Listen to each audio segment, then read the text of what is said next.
आज मैं संस्कृत हिंदी चैनल पर आपके समक्ष उपस्थित हूं। आप सभी का बहुत बहुत स्वागत है। मैं पिछले वीडियो में लकारों के बारे में सामान्य ज्ञान दे चुका हूं। विस्तृत ज्ञान बाद में दिया जाएगा।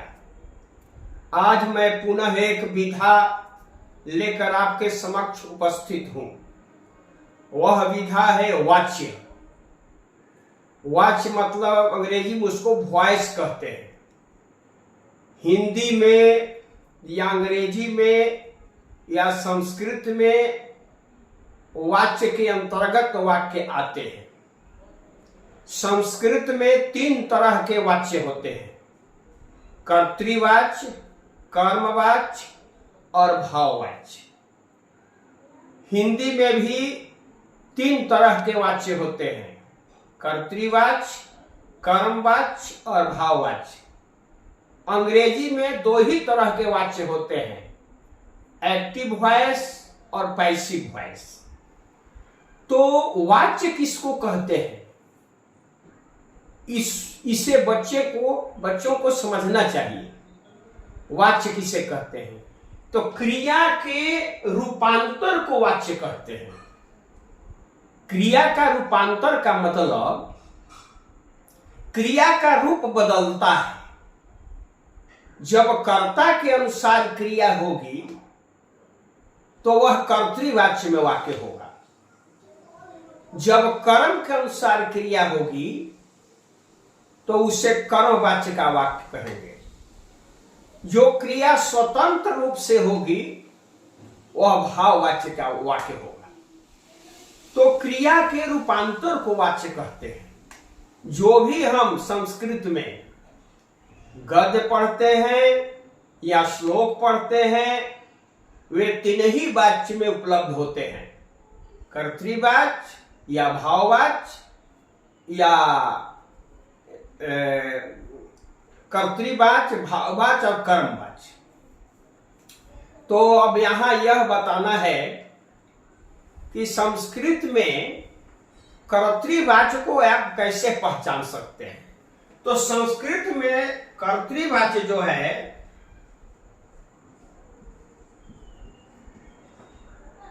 कर्तृवाच्य में कर्ता के अनुसार क्रिया होती है। कर्ता के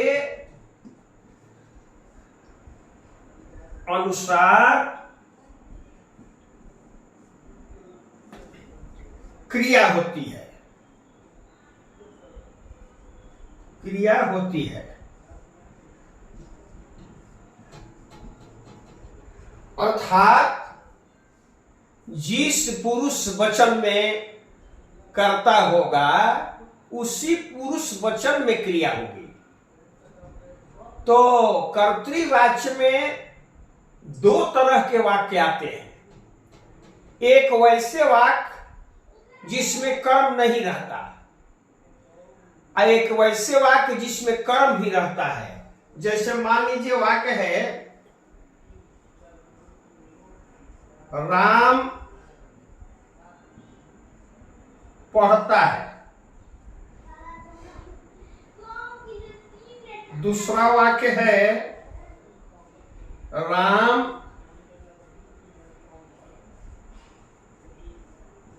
किताब पढ़ता है। तो राम पढ़ता है इसमें कर्म नहीं है। तो कर्म के राम में प्रथमा विभक्ति लिखेंगे राम। तो राम जो है सो प्रथम पुरुष एक वचन का रूप है। तो प्रथम पुरुष एक वचन की क्रिया लट लकार की होगी। पठती वाक्य हो गया। यह वाक्य कर्तृवाच्य है। दूसरा वाक्य है राम किताब पढ़ता है। तो इसमें कर्ता में प्रथमा राम पुस्तकम,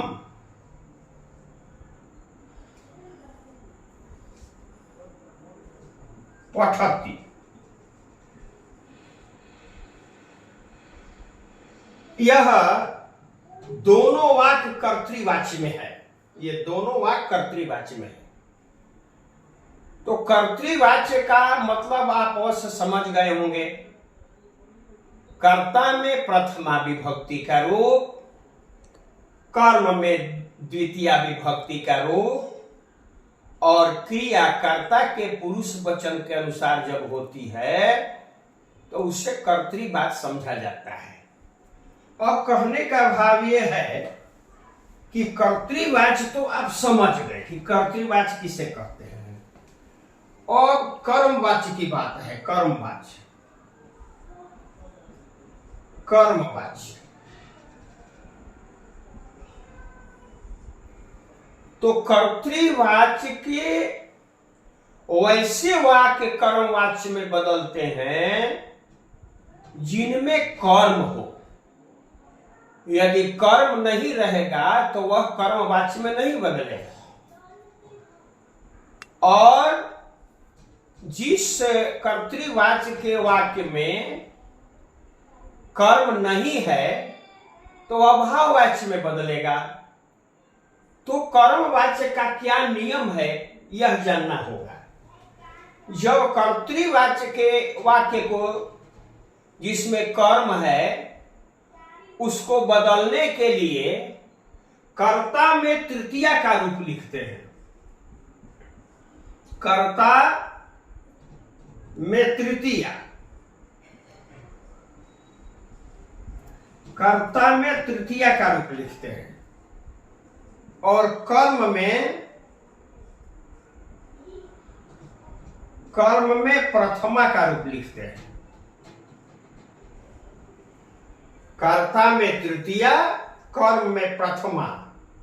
और कर्म के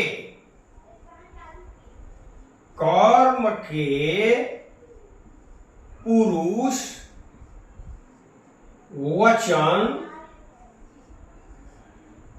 कर्म के पुरुष वचन के अनुसार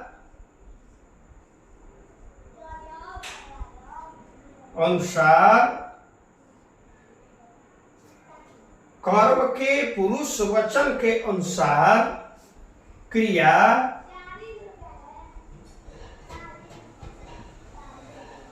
आत्मने पदी, आत्मनेपदी धातु के प्रत्यय के साथ युक्त होती है। मतलब कि क्रिया आत्मनेपदी, आत्मनेपदी जो धातुओं के अंत में होते हैं उनके प्रत्यय हैं ते, आते, अंते, से, आथे, द्वे, ए, वहे, महे। तो क्या करते हैं कि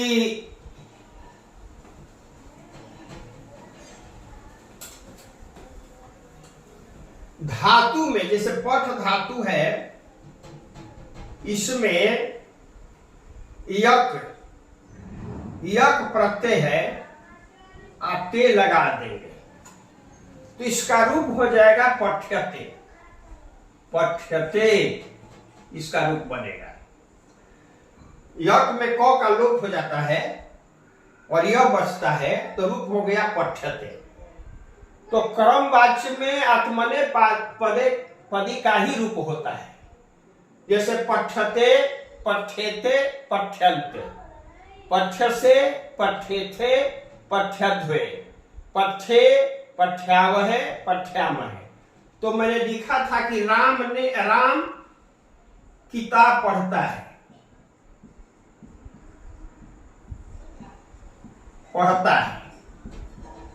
राम किताब पढ़ता है। तो रामः पुस्तकम पठति, यह कर्तृवाची का वाक्य हो गया। अब इसको भाव कर्मवाची में बदलना है, तो राम में तृतीया का रूप होगा रामेण।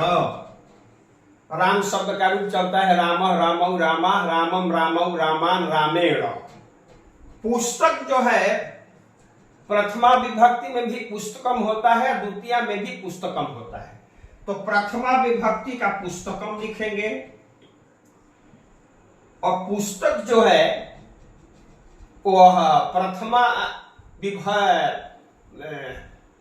पुस्तक जो है प्रथम पुरुष का एक वचन है। तो प्रथम पुरुष एक वचन की क्रिया पठते, यह क्रिया होगी, पठते क्रिया हो गई। मान लीजिए कि राम किताब पढ़ता है, यह किताब एक वचन है। दूसरा आ गया अपने राम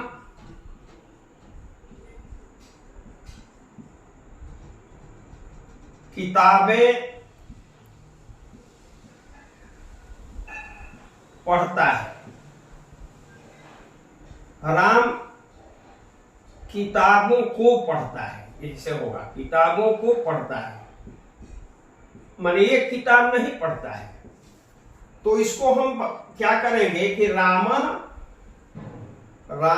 पुस्तकानि,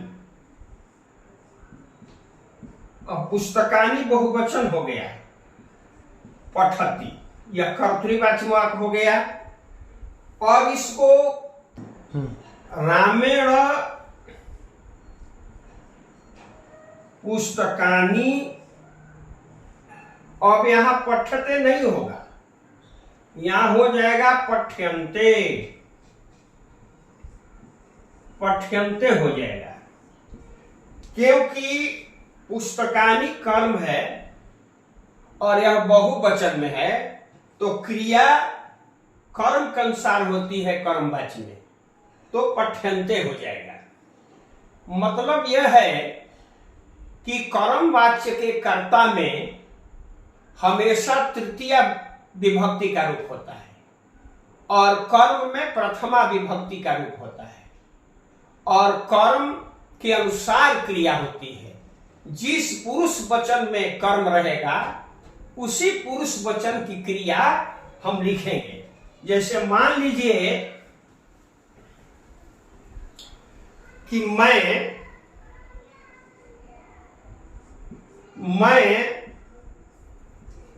तुम्हें देखता हूं, मैं तुम्हें देखता हूं, तो इसका हो गया कर्तृवाची में अहम त्वाम पश्यामि, अहम त्वाम पश्यामि, अहम त्वाम पश्यामि, यह कर्तृवाची वाक्य हो गया। अब इसको कर्मवाची में जब बनाना होगा तो अहम के स्थान पर मया हो जाएगा, तृतीया, अहम अवाम वयम माम अवाम अस्मान मैं, और त्वाम के जगह पर प्रथमा एक वचन में त्वम हो जाएगा, त्वम।